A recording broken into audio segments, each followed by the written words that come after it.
وہ صبح اٹھی تو اسے پتہ چلا کہ احتشام 2 دنوں کے لیے قازان جا چکا ہے۔ اسے اپنے رویے پر افسوس ہونے لگا۔ جو بھی تھا وہ بات بے بات احتشام کے ساتھ بہت روڈ ہو جاتی تھی۔ جب سے تہران واپس اس کی زندگی میں آیا تھا وہ بہت کنفیوز ہو گئی تھی۔ تہران سے مراسم بڑھا نہیں سکتی تھی، وہ مر کر بھی اسے نہ اپناتا، احتشام سے محبت نہیں کر سکتی تھی۔ تہران کو دیکھتے ہی دل بے اختیار ہو جاتا تھا۔ وہ ماسکو میں تھا تو اس نے احتشام کے ساتھ زندگی گزارنے کے لیے خود سے سمجھوتا کر لیا تھا۔ اس بار تو دل کے آگے بھی اس کی ایک نہیں چل رہی تھی۔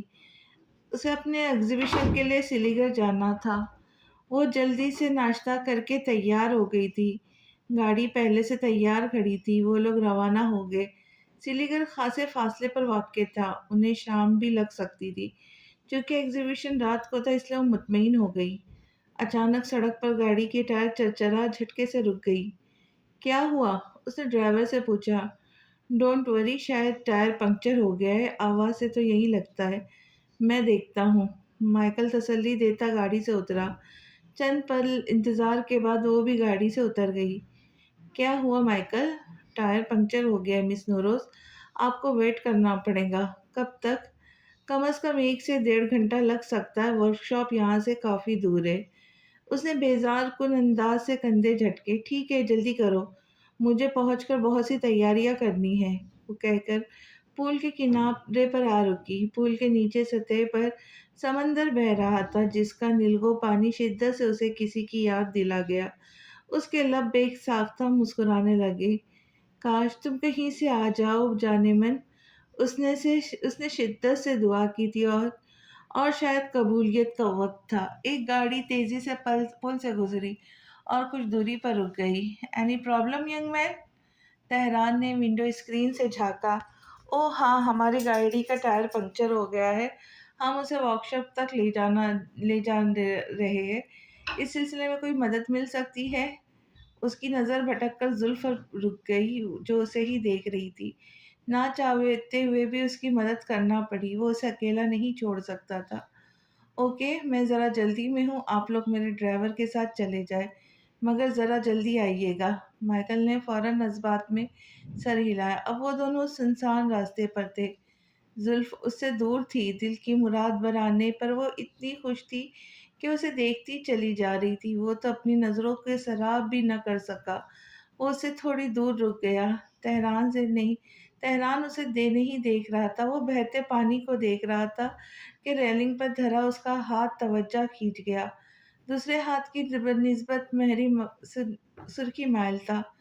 تمہارے ہاتھ پر کیا ہوا؟ وہ بے ساختہ پوچھ بیٹھا۔ تمہیں نہیں معلوم؟ جیسے کیا ہوا؟ وہ طنزیہ ہنسی تھی۔ تہران نے اسے دیکھا۔ مجھے واقعی نہیں پتا۔ زلف زخمی مسکراہٹ لبوں پہ لاتی ہوئی بولی۔ کیا تمہیں واقعی نہیں پتا مجھ پر کتنے جان لیوا حملے ہوئے؟ یہ بھی نہیں کہ کس نے کیے، اس کا ارادہ کیا ہے اور مجھے تکلیف پہنچا کے اس نے کس تکلیف کا بدلہ لینا چاہا؟ تمہیں کچھ بھی نہیں معلوم؟ نہیں، وہ ہکا بکا رہ گیا۔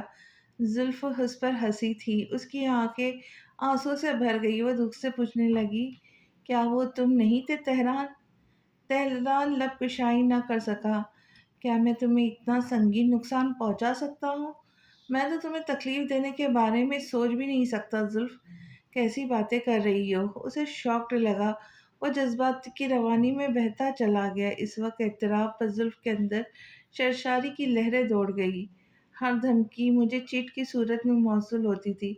صرف تم جانتے تھے مجھے ڈائری لکھنا پسند ہے، اور تو اور وائٹ اور ریڈ فلاور بھی میرے پسند کے ملتے تھے۔ یہ تمہارے علاوہ اور کون جانتا تھا؟ مجھے نہیں پتا، باخدا میں نہیں تھا تمہیں ایذا پہنچانے والا۔ اس نے دہائی دیتے ہوئے کہا تو تمانے سے کہنے لگی، تو پھر تمہارے دوست ہوں گے، وہ بھی تو تم سے محبت کرتے تھے۔ ظاہر ہے تمہارے ساتھ ہوئے تمام تر حادثات کا ذمہ دار مجھے ہی ٹھہرائیں گے۔ ساری خطائیں تو میری تھی۔ اس کے لہجے میں اذیت تھی۔ کون سے دوست، شجاعت یا پھر دل نشیں؟ وہ سوچنے لگا۔ اس کے خاموش ہو جانے پر اس نے پھر سے کہا، جانے کیوں اس سے باتیں کرتے رہنے کا دل چاہا۔ اچھا ہوا تم نے پوچھ لیا، ورنہ میں اسی بھرم میں مر جاتی۔ تہران نے لب بھیج کے اسے دیکھا۔ جتنی ملاقاتیں ہوئی تھی وہ ہر بار بہت افسردہ سی نظر آئی تھی۔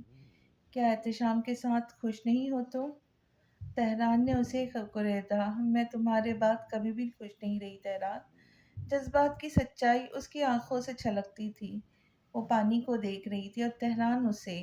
وہ تلخی سے گویا ہوا، تو احتشام سے شادی کرنے کی کیا ضرورت تھی تمہیں؟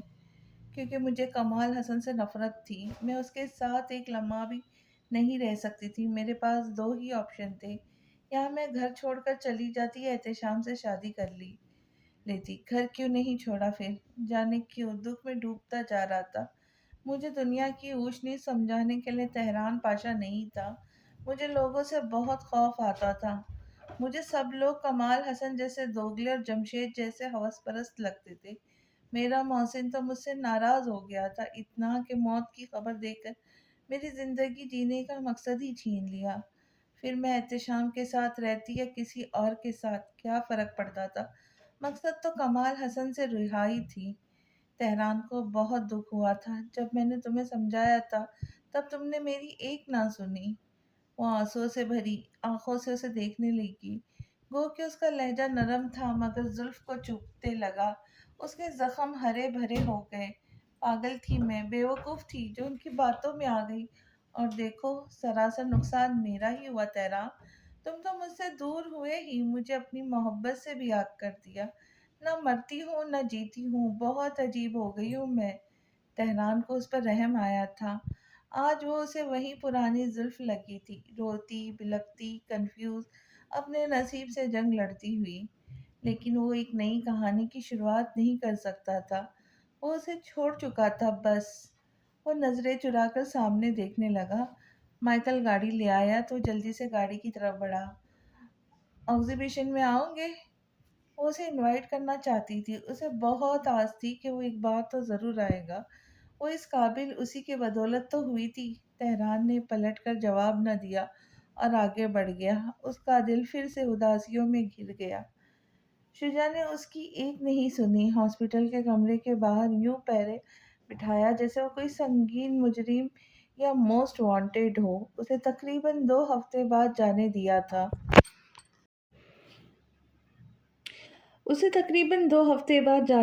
تھا۔ وہ اب بہتر و توانا تھا، چل پھر سکتا تھا۔ زمارہ اتنے دنوں بعد اسے دروازے پر دیکھ کر دیکھتی رہ گئی۔ کیسی ہو؟ اس نے بہت غور سے اسے دیکھا۔ دمکتی گلابی فریش رنگت، بھرا بھرا سا وجود، وہ بس دیکھتا ہی رہ گیا۔ زمارہ کے اندر جھیلی جانے والی تمام تر اذیت و تکلیف اثر نو تازہ ہو گئی۔ وہ مزید اندر سے سلگ اٹھی، مگر زبانی کلامی تک نہ کی، نہ ہی اس کی بات کا جواب دیا۔ اس بے وفا سے بات کرنا اس کی توہین تھی۔ اسے تو خود سے نفرت ہونے لگی تھی کہ اس نے اوزان جیسے شخص سے محبت کی تھی۔ وہ خاموشی سے وہاں سے ہٹ گئی۔ جیسے جیسے پریگننسی کا وقت قریب آ رہا تھا، وہ بہت خوفزدہ اور سہمی رہنے لگی تھی۔ عجیب سے خیالات و توہمات آنے لگے تھے۔ ایسے وقت میں اسے اوزان کے ساتھ کی اشد ضرورت تھی، مگر اس سنگدل کی بے پرواہی اسے اندر ہی اندر ختم کر رہی تھی۔ تم نے بتایا نہیں، کیسی ہو؟ ہمارا بیبی کیسا ہے؟ اس نے بہت چاہ سے پوچھا۔ زمارہ کا دل چاہا اس گستاخ کا منہ نوچ لے۔ 2 ہفتے بعد آج اسے شکل دکھا رہا تھا، اس پر یہ شان بے نیازی جیسے کچھ ہوا ہی نہ ہو۔ غصے سے اس کی آنکھیں نہ چاہتے ہوئے بھی بھیگ گئی۔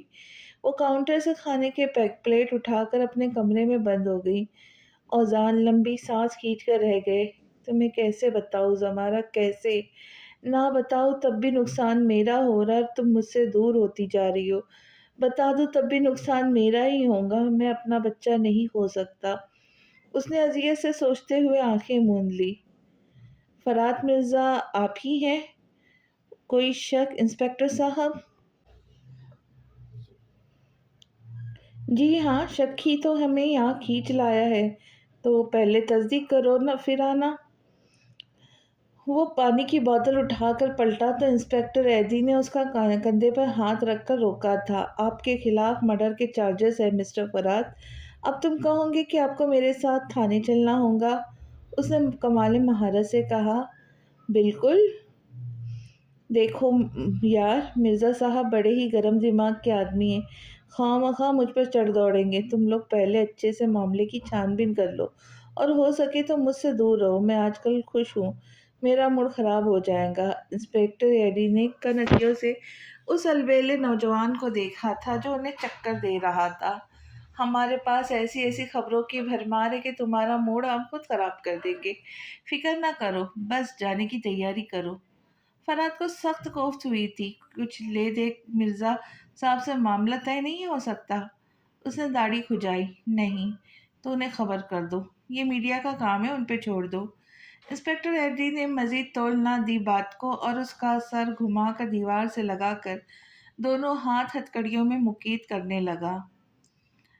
وہ سلیگل ٹیسٹ کروانے آیا تھا، رپورٹس ایک ہفتے تاخیر سے ملنی تھی۔ اس نے محسن مرزا کو بتایا تو ایک دم ان کا اصرار بڑھ گیا، وہ سلیگر رک جا، اگلے 2 روز میں میٹنگز بھگتا کر آئے۔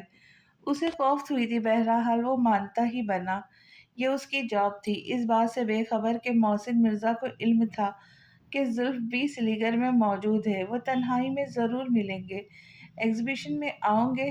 تنہائی میسر آتے ہی زلف کے جملوں کی بازگشت پلٹ آئی، اس کے دل سینے میں ادھم مچانے لگا۔ اس نے ایک دم فائل بند کر دی، انداز میں بے قراری تھی، کتنی آس و امید سے وہ اسے دعوت دے رہی تھی۔ اسے ایک بار تو ضرور جانا چاہیے تھا، ایک بار جانے میں تو کوئی قباحت نہیں تھی، دل نے کہا، اور دماغ نے سارے دعووں کو جھٹلا کے سر تسلیم میں خم کیا اور کیس سے لباس نکال کر چینج کرنے چلا گیا۔ سردی کی نسبت سے فارمل لباس پر نیلے رنگ کا اوور کوٹ پہنے وہ پیدل ہی سڑک پر نکل پڑا، دونوں ہاتھ جیبوں میں ڈالے۔ وہ مطمئن سا چل رہا تھا، اس بات سے بے خبر کہ 2 آنکھیں اس کے ہر اٹھتے قدم پر مرکوز تھی۔ رات اچانک اس کی طبیعت خراب ہو گئی تھی، وہ رات کے وقت کچن سے پانی کا جگ لے کر جا رہی تھی، شومئی قسمت جانے کیسے کرسی سے بری طرح سے ٹکرا کر گر گئی تھی۔ وہ تو اس حالت میں قدم بھی پھونک پھونک کر رکھ رہی تھی۔ اوزان جو اس کی وجہ سے لاؤنج میں ہی سوتا تھا، ہڑبڑا کر اس کی جانب لپکا۔ فوراً اسے ہسپتال ایڈمٹ کروایا گیا۔ بدقسمتی سے اس کی گائنیکولوجسٹ ہسپتال میں موجود نہیں تھی، اس کی آمد تک دوسرا ڈاکٹر اسے ٹریٹ کر رہے تھے۔ وہ سخت ٹینشن میں راہداری میں چکر کاٹ رہا تھا کہ نرس نے آ کے کہا، آپ کی وائف آپ سے بات کرنا چاہتی ہے، جلدی آئے۔ وہ بہت تکلیف میں تھی۔ اوزان سے بے ساختہ اس کا ہاتھ تھام لیا۔ اگر میری کنڈیشن زیادہ خراب ہو جائے تو تم بچے کو بچا لینا۔ ہرگز نہیں۔ وہ ایک دم بتکر ہاتھ چھوڑ کر دور ہوا۔ اوزان پلیز، میں مر جاؤں گی اس بچے کے بغیر، اور تمہارے بغیر میں مر جاؤں گا زمارہ۔ مجھے تم چاہیے، مجھے مجبور مت کرو، میں تمہاری بات نہیں مان سکتا۔ وہ بے کیفی کے عالم میں نفی کرتے ہوئے بولا۔ زماری کی آنکھیں مزید سرخ ہونے لگی، وہ دل برداشتگی سے کہنے لگی، میری تکلیف کا ہی کچھ اندازہ کر لو اوزان، اس بار رائگاں چلی گئی تو سچ مچ زندہ نہیں رہ پاؤں گی۔ اس پر انودگی طاری ہونے لگی۔ You may leave sir, nurse نے اسے کہا۔ وہ انگاروں پہ چلتے ہوئے باہر آ گیا، اس کی گائنیکولوجسٹ کو دیکھ کر بےتابی سے بڑھا، آئی ایم سوری، مجھے اندازہ نہیں تھا زمارہ کے ساتھ یہ حادثہ ہو جائے گا، اس لیے آنے میں لیٹ ہو گئی۔ زمارہ کو کچھ نہیں ہونا چاہیے، وہ قطعیت سے بولا، میں دونوں کو بچانے کی کوشش کروں گی، اینڈ ڈونٹ وری، انشاءاللہ سب ٹھیک ہو جائے گا۔ گائنیکولوجسٹ اسے بھرپور اطمینان دلاتی روم میں بند ہو گئی۔ وہ راہداری میں کھڑا کھڑا آزردہ چہرہ اور سرخ آنکھیں لیے دیوار سے لگ گیا۔ وہ اس وقت گہری تکلیف سے دو چند تھا۔ یوں بھی نہیں کہ میرے بلانے سے آ گیا، یوں بھی نہیں کہ میرے بلانے سے آ گیا، جب رہا نہ گیا تو بہانے سے آ گیا۔ سیل فون کی اسکرین کو دیکھ کر تہران کے لبوں پر دل فریب سی مسکراہٹ ٹھہری۔ اس نے فوراً بیشتر انداز بدلا اور فون جیب میں اڑس کر پینٹنگز کو دیکھنے لگا۔ اس کی کامیابی پر تہران کو حقیقی خوشی محسوس ہوئی تھی۔ اس کے ساتھ نہ سہی، اس کے بعد ہی سہی، وہ اس قابل ضرور ہو گئی تھی کہ لوگوں کی آنکھوں میں آنکھیں ڈال کر بات کر سکتی تھی، اپنے فیصلوں میں خود مختار ہو گئی تھی۔ وہ خوش تھا، بہت خوش۔ زیادہ دیر وہ وہاں ٹھہر نہیں سکا، اس پاگل لڑکی کو کس قسم کی خوش فہمی میں مبتلا نہیں کرنا چاہتا تھا۔ زلف اس کا ارادہ بھانپ کر فوراً لپک کر راہ میں حائل ہو گئی۔ وہ ایک دم رکا اور اسے حسن جمال کے پیکر کو یک تک دیکھتا چلا گیا۔ میں نے ایک پینٹنگ خاص تم ہمارے لیے بنائی تھی، دیکھوں گے؟ اس کا لہجہ جذبات سے چور تھا، جس میں وہ موم بن کر پگھل رہا تھا۔ میرے پاس فالتو وقت نہیں ہے مسز احتشام، وہ قطعیت سے کہتا۔ اسے کوئی اجنبی لگا تھا، اس کا رنگ فک ہو گیا تھا۔ تہران، تھوڑی دیر تو رکو، دیکھو تو صحیح۔ میں نے اس نے بے ساختہ اس کا بازو تھام کر لے جانا چاہا، مگر تہران ایک دم آؤٹ ہو گیا۔ بے دردی سے اس کا ہاتھ جھٹک کر بھڑکتے ہوئے بولا، کتنی بار کہوں اپنی حد میں کتنی بار کہوں اپنی حد مت بھولا کرو۔ تم کسی اور کی امانت، اور تہران پاشا کسی کی امانت میں خیانت نہیں کرتا۔ توقف سے بولا تو اس کے لہجے میں چٹانوں کی سی سختی سی۔ وہ ہال سے نکلتا چلا گیا۔ زلف ٹرانس میں چلی گئی، اس کی آنکھوں میں مرچیاں سی بھر گئی۔ باس آپ سے بات کرنا چاہتے ہیں مس نوروز، مائیکل نے فون پر اس کی جانب بڑھاتے ہوئے کہا۔ مجھے کسی سے بات نہیں کرنی، دفع ہو جاؤ یہاں سے۔ کال ہولڈ پر تھی، مقابل کی سماعتوں میں اس کے الفاظ بخوبی اترے تھے۔ مائیکل نے فون کان سے لگاتے ہوئے کچھ کہنا چاہا، لیکن کال کٹ چکی تھی۔ ماما لک، ہی از دا ڈاکٹر فرات رائٹ؟ ٹریفک جام تھی، وہ دونوں گاڑی میں بیٹھی سگنل کھلنے کا انتظار کر رہی تھی کہ جیا کی آواز پر وہ چونک گئی۔ پولیس موبائل میں بڑے رعب و جلال سے براجمان وہ فرات مرزا ہی تھا، جو جیا کی آواز پر متوجہ ہو کر اسے دیکھ کر شریر انداز میں مسکرا رہا تھا۔ تاشفا کی نظر اس کے سر پر بندھے سفید بینڈیج پہ ٹھہر گئی۔ ڈاکٹر فرات، ڈاکٹر فرات! جیا ونڈو اسکرین سے باہر سر نکالتے چلا چیخ کر اس تک اپنی آواز پہنچانے لگی تو اس نے فوراً اسے ٹوکا۔ جیا! ماما، ڈاکٹر فرات کتنے پریشان لگ رہے۔ تمہیں اس سے کیا؟ اپنے کام سے کام رکھو۔ ڈاکٹر فرات، ڈونٹ گو اپ۔ جیا، اپنا سر اندر کرو، اس نے دانت کھچکھچاتے ہوئے کہا۔ فرات نے جیا کو مسکرا کر دیکھتے ہوئے اپنے لبوں سے 2 انگلیاں مس کر کے اسے دکھائی تو اس کے بدن میں شرارے دوڑ گئے۔ بدتمیز انسان! اس نے جیا کے سر کو اتحاد سے اندر کیا اور گاڑی کا شیشہ چڑھا لیا۔ فرات کی کھلکھلاتی صورت کی جھلک اسے ابھی بھی نظر آ رہی تھی۔ اس نے جلدی سے رخ پھیر لیا۔ صبح اس کی آنکھ دیر سے کھلی تو دیکھا الف بالکنی میں نیٹ میٹ بچھا یوگا بھی کر رہی تھی۔ وہ لاشعوری طور پر اسے دیکھنے لگا۔ اس کے لمبے گھنیرے ریشمی بال، چمکتی ہوئی بے داغ اسکن، روشن آنکھیں جن میں اتنی کشش تھی کہ شجاع کی سایہ سے بھی بے ہنگم ہونے لگی۔ اس نے نگاہیں چرا لی۔ شاور لے کر روم میں آیا تو فون بجنے لگا۔ باس، آپ نے گیسٹ کی لسٹ میں تہران پاشا کا نام لکھوایا تھا، مگر ان کا ایڈریس نہیں لکھوایا۔ ایڈریس تو میں خود بھی نہیں جانتا، وہ بے ساختہ منمنایا اور کہنے لگا۔ باریچوں سے کہو پتہ لگا کر تمہیں بتائیں۔ اور سنو، تہران پاشا کو ولیمے کی دعوت ولیمے والے دن ہی دینا، اوکے؟ اس نے کہہ کے فون بند کر دیا۔ ماں وہ دیش میں آ کر اس کا بنا بنایا پلان ہی نہ بگاڑ دے۔ بات سنو، وہ الف کی طرف متوجہ ہوا۔ الف قدرے تحیر سے پلٹی اور میٹ فولڈ کر کے روم میں آ گئی۔ آج میری اسسٹنٹ ڈیزائنر کے ساتھ آئیں گی، اپنے لیے ولیمے کا جوڑا منتخب کر لینا تم۔ اس کا انداز 2 ٹک اور تحکمانہ تھا۔ اس عنایت کی بھی کیا ضرورت ہے شجاعت عالمگر؟ میں کوئی عام لڑکی نہیں، الف دلاور پاشا ہوں۔ میرا باپ اربوں خربوں کے جائیداد کا مالک ہے، مجھے تم سے یہ فیور لینے کی قطعی ضرورت نہیں۔ میں خود اپنی پسند کی ڈیزائنر سے بنواؤں گی۔ وہ تنفر سے بولا، جیسے تمہاری مرضی، جسٹ میک شیور کہ لباس بے ڈھنگا نہیں ہونا چاہیے۔ اس بار میری عزت کا سوال ہے۔ اس کے سر پر لگی اور تلوؤں پہ بچھی۔